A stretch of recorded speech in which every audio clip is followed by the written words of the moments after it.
Hello everyone, my self Ojaswini. और जैसा कि मैंने आपसे वादा किया था कि मैं पीएस टेट की फ्री क्लासेस लूंगी, आज उन क्लासेस का दूसरा दिन है।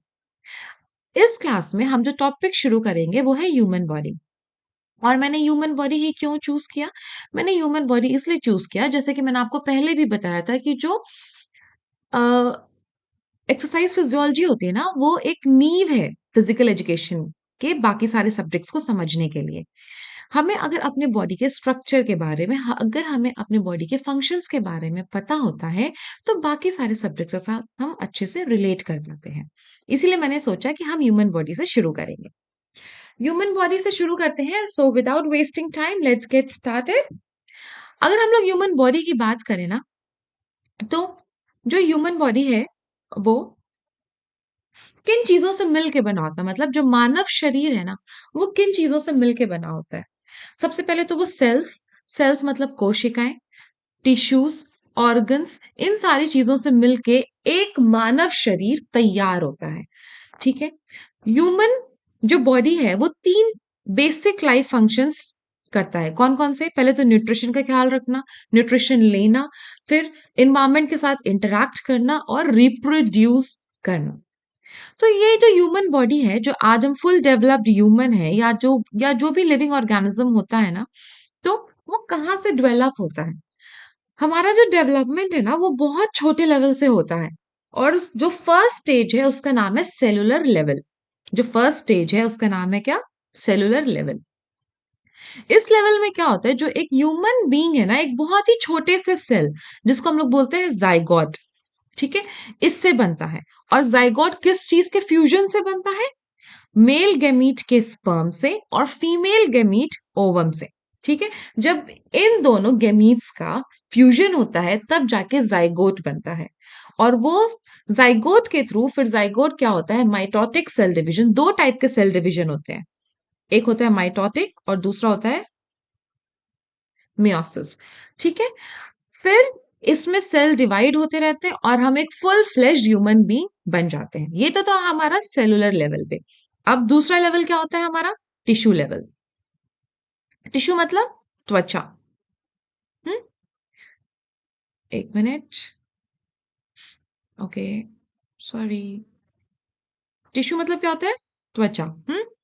अगर हम लोग देखें टिश्यू लेवल पे क्या होता है, कि टिश्यू कैसे बनता है?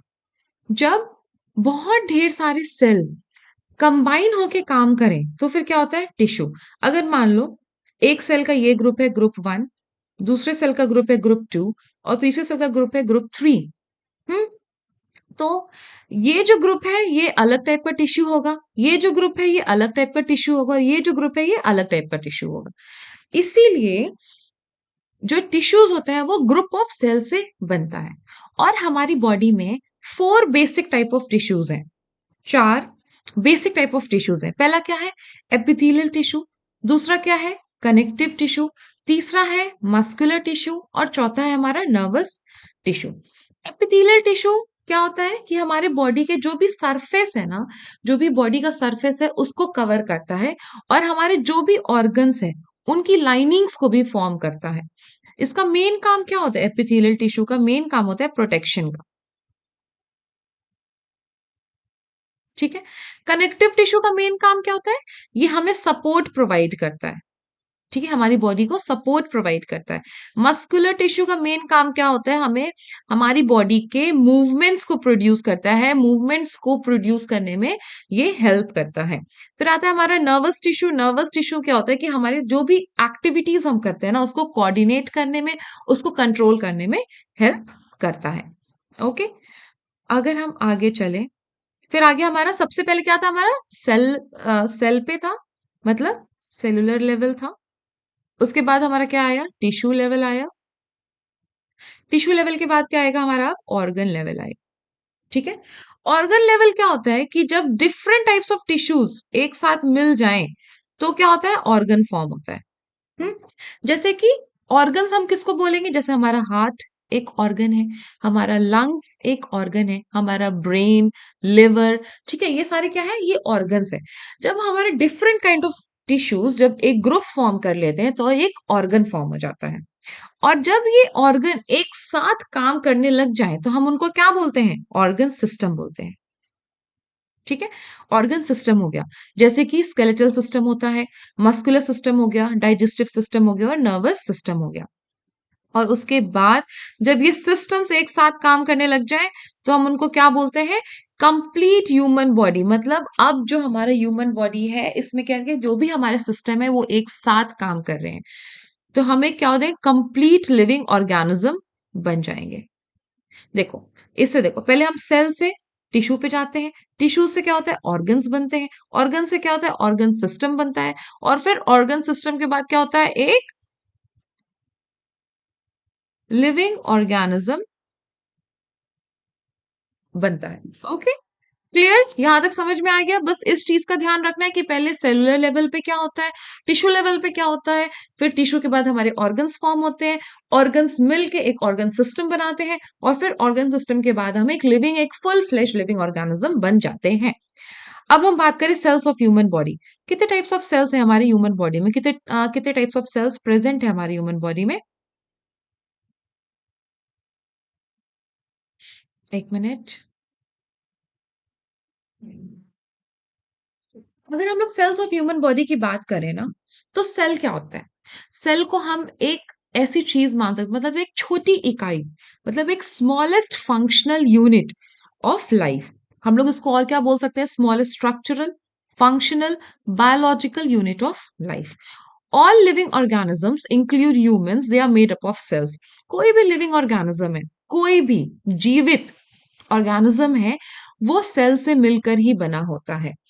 जो फर्स्ट डेड सेल डिस्कवर किया था वो कौन थे? रॉबर्ट हुक थे, 1665 में। जो फर्स्ट सेल डिस्कवर किए थे वो कौन थे? Robert Hooke. और एक याद रखना, ये इन्होंने डेड सेल को डिस्कवर किया था। हम्म? जो फर्स्ट लिविंग सेल किसने डिस्कवर किया था? हमारे एंटोनी वैन लियोवेनहॉक ने। इन्होंने फर्स्ट लिविंग सेल डिस्कवर किया था, जिसका नाम इन्होंने क्या दिया था? एनिमल क्यूलिस।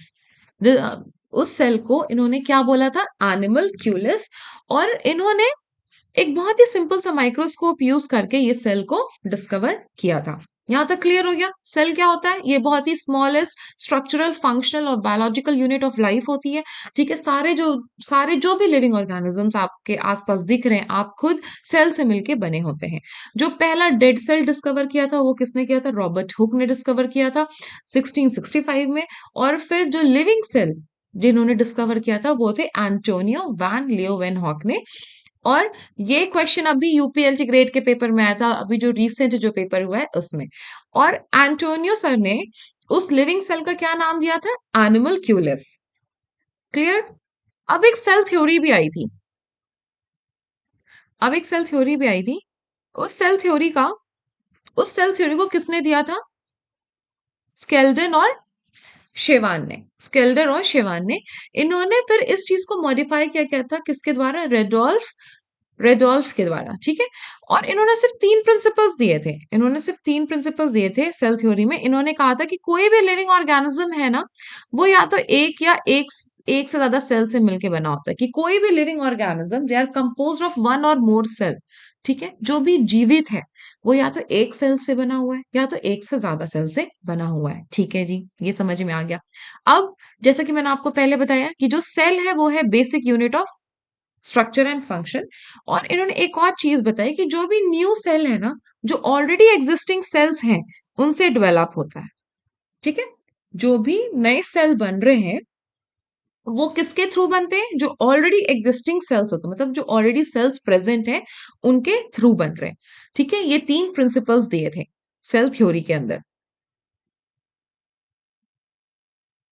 अब ये देखो, basic structure of human cell या एनिमल सेल की बात कर लो, या आप उसको एनिमल सेल बोल दो या ह्यूमन सेल बोल दो। हम्म? देखो, ये है हमारा ह्यूमन सेल। ह्यूमन सेल में आपको ये देख रहा होगा, ये एक सेल है। ये बहुत छोटा होता है। इसमें आपको ये जो पूरा है ना, ये जो पूरा है ना, ये एक सेल है, ठीक है? और ये जो चीज़ें आपको दिख रही है ना, centrioles, Golgi apparatus, cell membrane, nucleus, nuclear plasm, rough endoplasmic reticulum, smooth endoplasmic reticulum, cytoplasm, ribosomes, mitochondria, lysosomes, ये सारे क्या होते हैं? ऑर्गेनेलीज़ होते हैं। ये ऑर्गेनेलीज़ होते हैं और ये कहाँ प्रेज़ेंट होते हैं? सेल के अंदर प्रेज़ेंट होते हैं। चलो हम सबके बारे में आज हम सिर्फ़ और सिर्फ़ सेल को कवर करेंगे, लेकिन बहुत अच्छे से कवर करेंगे। देखो, जो जो टिपिकल ह्यूमन बीइंग का सेल है ना, वो डिवाइड अगर हम उसको बात करें तो उसका 3 जो है बहुत मेन कंपोनेंट है, उसके 3 मेन कंपोनेंट्स होते हैं। उसके 3 मेन कंपोनेंट्स और वो क्या है? प्लाज्मा मेम्ब्रेन, साइटोप्लाज्म और न्यूक्लियस। प्लाज्मा मेम्ब्रेन आपको यहाँ दिख रहा होगा, यहाँ नहीं है plasma membrane? Okay. Plasma membrane या सेल मेम्ब्रेन जो हाँ, देखो ये सेल मेम्ब्रेन है ना, ये जो सेल मेम्ब्रेन होता है ना, ये outer part of the cell होता है, ठीक है? ये outer part of the cell होता है।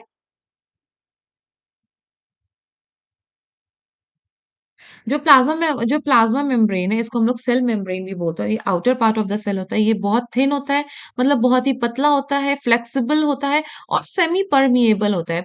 परमिएबल मतलब पारदर्शी, मतलब ये सेमी परमिएबल होता है। इसका मतलब ये कि कोई भी चीज जो कि अनवांटेड है वो सेल से बाहर जा सकती है, जो हार्मफुल है सेल के लिए वो सेल से बाहर जा सकती है, और जो भी सेल को जो भी न्यूट्रिशन या जो भी चीज चाहिए वो सेल के अंदर आ सकता है। ठीक है? और ये किन चीजों से मिल के बनी होती है? प्रोटीन, कार्बोहाइड्रेट और फैट से मिलके बनी होती है ये। ठीक है? ये मेम्ब्रेन हमारी। इसका मेन फंक्शन क्या होता है? इस मेम्ब्रेन का मेन फंक्शन क्या होता है कि ये हमारे सेल को प्रोटेक्ट करके रखता है। ठीक है? Entry and exits of substances, जैसे मैंने आपको बताया अभी कि जो भी यूजफुल चीज है वो अंदर आ सकती है, जो भी हार्मफुल चीज़ है वो बाहर जा सकती है। और ये हमारे सेल का जो इंटरनल एनवायरनमेंट है ना, एक जो बैलेंस्ड कंडीशन होता है, जिसको हम लोग क्या बोलते हैं? होमियोस्टेसिस, उसको मेंटेन करके रखता है। ठीक है? और चौथा फंक्शन क्या है? सेल का जो कम्युनिकेशन है उसको भी ये क्या करता है? प्रमोट करता है। ठीक है? सेल्स के बीच जो जो भी कम्युनिकेशन होता है उसमें ये हेल्प करता है। ये था हमारा प्लाज्मा मेम्ब्रेन। अब प्लाज्मा मेम्ब्रेन के बाद जो दूसरा मेन कंपोनेंट है वो है हमारा साइटोप्लाज्म। साइटोप्लाज्म क्या होता है? मान लो ये सेल है ना, तो इसके अंदर ना एक जेली लाइक सब्सटेंसेस होते हैं, ठीक है? जेली लाइक सब्सटेंसेस होते हैं, ठीक? जेली लाइक सब्सटेंसेस, और ये किसके बीच प्रेजेंट होता है? सेल मेम्ब्रेन और इसके अंदर एक न्यूक्लियस होता है। मान लो ये न्यूक्लियस है, ठीक है? तो इसके बीच में जो भी आपको खाली जगह दिख रहा है ना, ये यहाँ पे ये किस चीज से भरा होता है? साइटोप्लाज्म से। तो ये किन किन चीजों से होता है? एक तो होता है ये साइटोसोल, मतलब जो फ्लूइड पार्ट होता है, ठीक है? साइटोसोल फ्लूइड पार्ट जो है, और इसी के अंदर क्या होते हैं? ऑर्गेनेलीज जो है ना हमारे प्रेजेंट हो, जैसे ये माइटोकॉन्ड्रिया हो गया, मान लो ये माइटोकॉन्ड्रिया हो गया, ये राइबोसोम हो गया।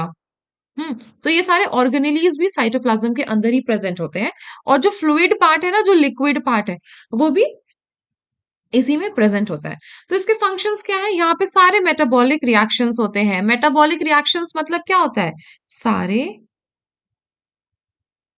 केमिकल रिएक्शंस, ठीक है? सारे केमिकल रिएक्शंस यहाँ अकर होते हैं, और इनका दूसरा फंक्शन क्या है कि सारे ऑर्गेनेलीज होते हैं ना जो भी, उनको पोजीशन में होल्ड करके रखते हैं। और फिर तीसरा मेन फंक्शन क्या है कि transport of materials within the cell, मतलब जो भी मटेरियल सेल को चाहिए, जहां चाहिए, जिस ऑर्गेनेली को चाहिए, उस तक पहुंचाना इनका काम होता है। फिर हम चले, जब मेन मोस्ट इंपॉर्टेंट क्या है हमारा न्यूक्लियस।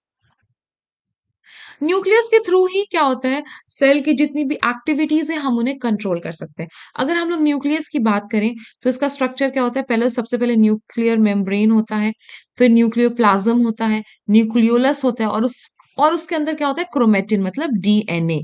डीएनए प्रेजेंट होता है। डीएनए क्या होता है? कोई भी जेनेटिक क्या होती है? मतलब जो भी आपको आपके पेरेंट्स से मिली हो, उस चीज को हम लोग क्या बोलते हैं? जेनेटिक्स है।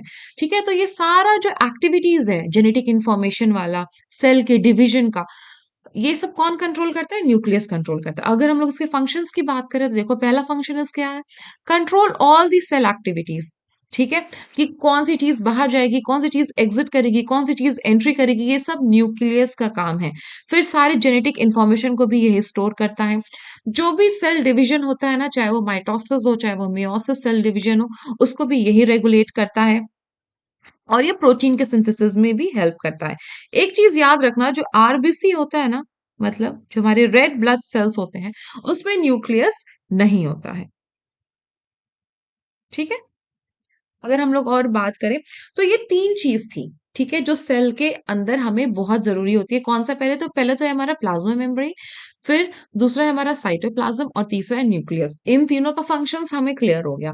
अब हम सारे सेल ऑर्गेनेलीज़ के बारे में पढ़ेंगे और उनके फंक्शंस के बारे में पढ़ेंगे। जो सबसे पहला ऑर्गेनेली है, वो है माइटोकॉन्ड्रिया। माइटोकॉन्ड्रिया को हम लोग और क्या बोलते हैं? Powerhouse of the cell भी बोलते हैं। क्यों बोलते हैं? क्योंकि देखो, ये माइटोकॉन्ड्रिया है ना, इसको हम लोग और क्या बोलते हैं? Powerhouse of the cell बोलते हैं। और हम लोग इसको powerhouse of the cell क्यों बोलते हैं? बिकॉज़ यहाँ पे एटीपी जनरेट होता है। हम लोग इसको powerhouse of the cell क्यों बोलते हैं? इसलिए बोलते हैं क्योंकि यहाँ पे एटीपी, जो एनर्जी का फॉर्म है, वो जनरेट होता है। ठीक है? और ये और कौन सी चीज के लिए रिस्पॉन्सिबल है? सेलुलर रेस्पिरेशन के लिए भी ये रिस्पॉन्सिबल है। इसको याद रखना, डायरेक्ट क्वेश्चंस बनते हैं कि mitochondria is responsible for, 3-4 options दिए होंगे, उसमें से एक ऑप्शन दिया होगा तुम्हारा सेलुलर रेस्पिरेशन। याद रखना कि माइटोकॉन्ड्रिया को हम लोग powerhouse of the cell बोलते हैं। क्यों बोलते हैं? क्योंकि यहाँ पे एटीपी जनरेट होता है। और दूसरी चीज, ये साइट है किसका? सेलुलर रेस्पिरेशन का। और इसमें क्या होता है? डबल मेम्ब्रेन स्ट्रक्चर होता है। ठीक है? मैट्रिक्स बोलते हैं अंदर वाले मेम्ब्रेन को। ओके? अब हम लोग सेकेंड ऑर्गेनेली के बारे में बात करें, तो वो क्या है? राइबोसोम। राइबोसोम्स को हम लोग क्या बोलते हैं? प्रोटीन फैक्ट्री बोलते हैं। अब प्रोटीन फैक्ट्री क्यों बोलते हैं? बिकॉज ये प्रोटीन के सिंथेसिस में हेल्प करते हैं। ठीक है? या तो तुम्हारे जो राइबोसोम्स होते हैं, या तो साइटोप्लाज्म से क्या होते हैं ये?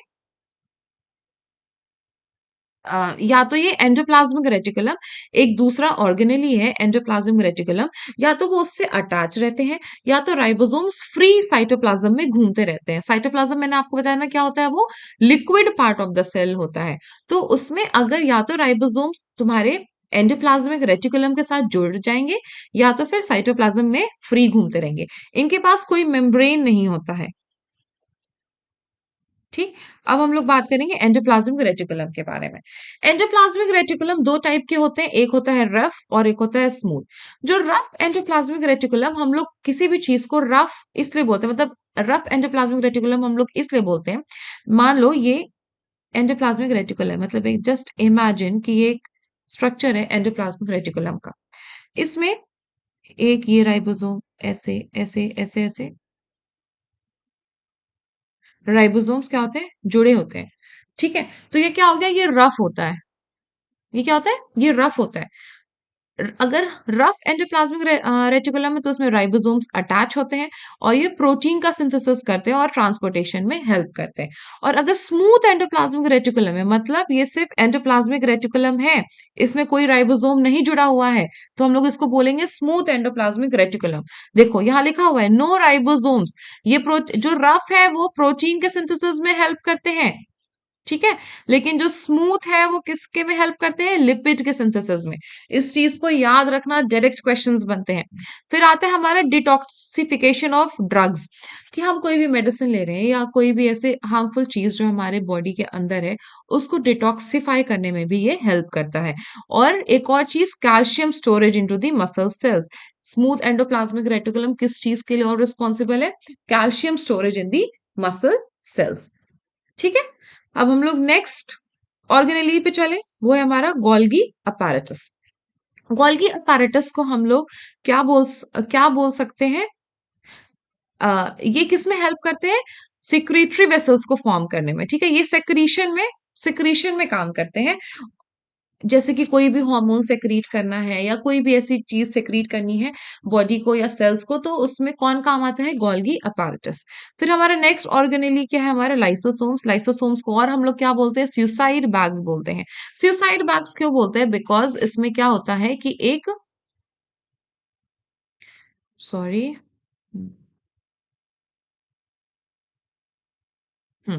सुसाइड बैग हम लोग क्यों बोलते हैं इसको? हम लोग सुसाइड बैग इसलिए बोलते हैं बिकॉज़ इसमें डाइजेस्टिव एंजाइम्स होते हैं, ठीक है? जो हमारे खाने को ब्रेक डाउन करता है और हम उससे न्यूट्रिशन एब्ज़ॉर्ब कर पाते हैं।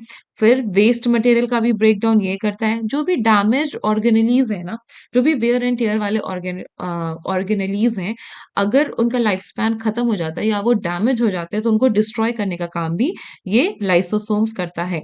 इसीलिए हम उसको सुसाइड बैग्स बोलते हैं। और ये बहुत इंपॉर्टेंट है एक इंडिविजुअल के इम्यूनिटी को फॉर्म करने के लिए। ओके, अगर हम लोग चले अपने लास्ट ऑर्गेनेली पे तो उसका नाम क्या है? सेंट्रोसोम और सेंट्रियोल्स। सेंट्रोसोम और सेंट्रियोल्स ये किस चीज में हेल्प करते हैं? हमारे सेल डिवीजन में हेल्प करते हैं। ठीक है, ये जो भी ये दोनों जो सेल डिवीजन होता है ना, माइटोसिस और मियोसिस, ये इन दोनों के लिए सेंट्रोसोम और सेंट्रियोल्स बहुत ज्यादा इंपॉर्टेंट हैं। Okay, clear?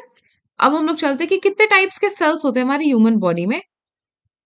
अभी हम लोग ने किसके बारे में पढ़ा कि एक ह्यूमन बीइंग, एक लिविंग ऑर्गेनिज्म कैसे सेलुलर लेवल से एक लिविंग ऑर्गेनिज्म बनता है, वो पढ़ा। सेल क्या होता है, सेल के अंदर कितने टाइप के ऑर्गेनेलीज होते हैं, उनके क्या फंक्शंस हैं, हमने ये सब पढ़ा। अब हम ये पढ़ते हैं कि हमारे ह्यूमन बॉडी में कितने टाइप्स ऑफ सेल्स हैं।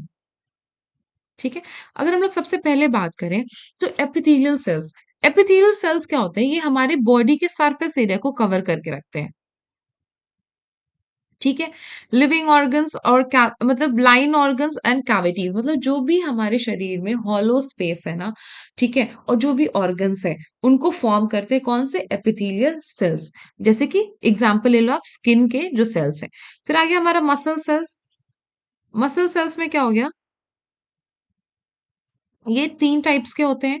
मसल सेल्स हमें किस चीज़ में हेल्प करते हैं? एक तो हमारे कॉन्ट्रैक्ट और रिलैक्स में हेल्प करते हैं और जिसकी जिसकी वज़ह से हम मूवमेंट कर पाते हैं। और ये कितने टाइप्स के होते हैं? ये 3 टाइप्स के होते हैं। कौन-कौन से? Skeletal muscle cells, smooth muscle cells और कार्डियक मसल सेल्स। इन सब के बारे में हम जब हम अपना मसल वाला टॉपिक करेंगे तब हम पढ़ेंगे। फिर आ गया हमारा neuron nerve cells. Nerve cells, ठीक है? नर्व सेल्स जब हम नर्वस सिस्टम के बारे में पढ़ेंगे तब हम ये कंप्लीट करेंगे। नर्व सेल बस आपको इतना याद रखना है कि ये longest cell of the body है। ओके, यहाँ लॉन्गेस्ट सेल से याद आया, 1-2 चीजें लिखो। जैसे कि जो smallest cell of the body कौन सा होता है? Smallest cell of the body होता है हमारा स्पर्म। ठीक है, largest cell of the body ovum. ठीक है, और longest cell of the body हम लोग बोलते हैं न्यूरॉन्स होते हैं। ठीक है, ये याद रखना। ये डायरेक्ट क्वेश्चंस वाले जो डायरेक्ट क्वेश्चंस बनते हैं ना ऐसे एग्जाम्स में, वो मैं बता रही हूँ। पेन कॉपी लेके बैठा करो।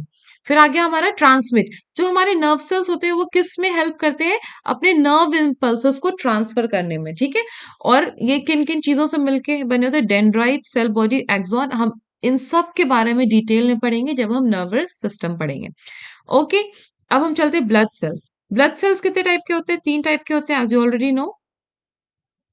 ब्लड सेल्स कितने टाइप के होते हैं? 3 टाइप के होते हैं। Red blood cells, white blood cells और प्लेटलेट्स। रेड ब्लड सेल्स को हम लोग और क्या बोलते हैं? इराइथ्रोसाइट्स। क्या बोलते हैं? ERY, इराइथ्रो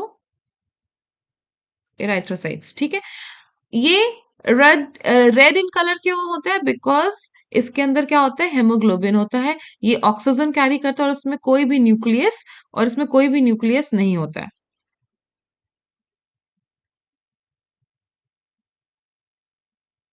ठीक है, इसमें न्यूक्लियस नहीं होता है। फिर हमारा आता है व्हाइट ब्लड सेल्स, जिसको हम लोग क्या बोलते हैं? इसको हम लोग क्या बोलते हैं? ल्यूकोसाइट्स बोलते हैं। ये हमारे बॉडी को इम्यूनिटी प्रोवाइड करता है और इन्फेक्शन से लड़ने में हेल्प करता है। फिर आगे हमारा प्लेटलेट्स। प्लेटलेट्स को हम लोग क्या बोलते हैं?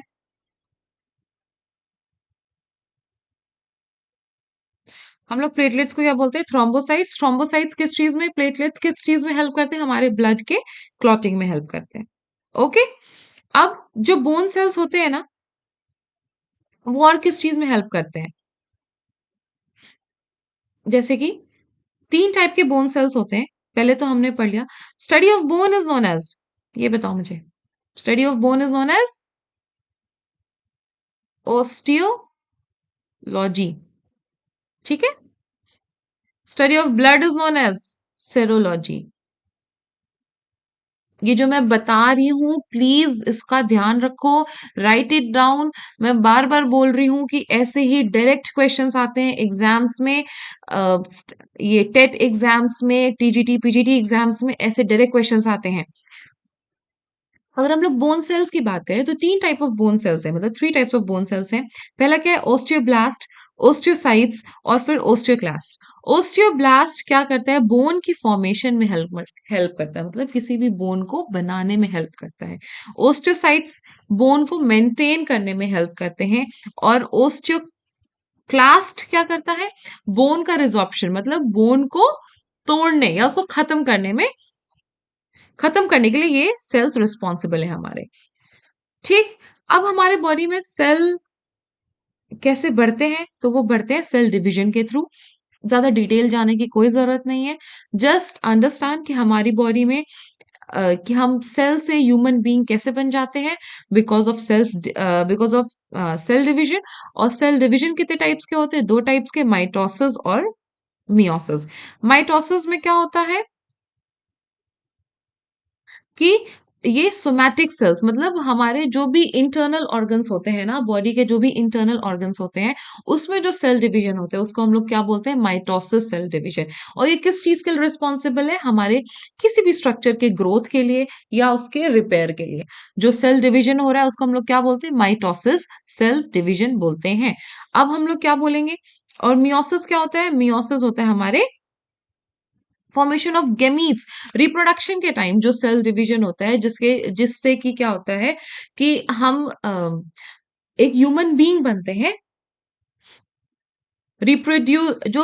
जो भी डिवीजन हमारे रिप्रोडक्टिव ऑर्गन्स में होते हैं, उस सेल डिवीजन को हम लोग बोलते हैं मियोसिस। ठीक है, क्लियर है। अब हम लोग टिश्यूज के बारे में अपने नेक्स्ट क्लास में डिस्कस करेंगे। इस क्लास में हमने क्या क्या डिस्कस किया, हमने पढ़ा कि सेल क्या होता है, सेल का स्ट्रक्चर पढ़ा, सेल के अंदर कितने ऑर्गन्स होते हैं, ऑर्गेनेलीज होते हैं ये पढ़ा, हर एक ऑर्गेनेलीज का क्या काम है ये पढ़ा। और क्या पढ़ा हमने कि कितने टाइप्स ऑफ सेल्स होते हैं, बोन सेल कितने टाइप्स के होते हैं, ब्लड सेल्स कितने टाइप्स के होते हैं, टिश्यू सेल्स कितने टाइप्स के होते हैं। ठीक है, ये सारी चीजें हमने पढ़ी। आपको कुछ नहीं करना है, जब आप ये वीडियो देखोगे, जब भी देखोगे आप ये वीडियो, तो प्लीज आप एक पेन पेपर लेके बैठना, ताकि जो भी मैंने आपको बताए हैं, शॉर्ट क्वेश्चंस या वन लाइनर जो भी मैंने आपको बताया, आप उसको लिख सको, कहीं आप उसे नोट डाउन कर सको। That's it, thank you. और अगर आपको ऐसा लगता है कि ये वीडियो सच में हेल्पफुल है तो प्लीज आप इसे शेयर करें, शो सम लव, प्लीज इस वीडियो को लाइक करें, do subscribe my channel. That's it, thank you.